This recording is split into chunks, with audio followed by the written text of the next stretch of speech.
निन्यानवे और आप देख रहे हैं केसरी उजाला न्यूज। तमिलनाडु के पूर्व नगर सेवक और बहुजन समाज पार्टी के प्रदेश अध्यक्ष के आर्मस्ट्रांग की शुक्रवार 5 जुलाई शाम को 7 बजे बेरहमी से हत्या कर दी गई।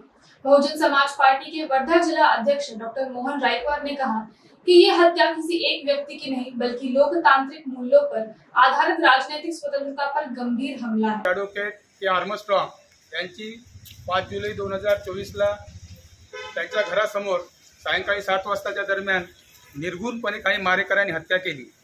ती हत्या एवढी निर्गुण होती की त्यामध्ये जागेवरच त्यांचा निधन झालं आणि म्हणून तामिळनाडूमध्ये जे काही सरकार आहे, बहुजन समाज पार्टीचा प्रदेशाध्यक्ष असणारा व्यक्ती ज्यांची समाजामध्ये पैठ होती, ते माजी नगरसेवक होते, अशा व्यक्तीला जर त्यांच्या घरासमोर मारण्यात येते तर त्या सरकारचं जे काही कायदा सुव्यवस्था आहे ती कायदा सुव्यवस्था पुरवण्यासाठी ते सरकार असक्षम आहे असं आमचं म्हणणं आहे।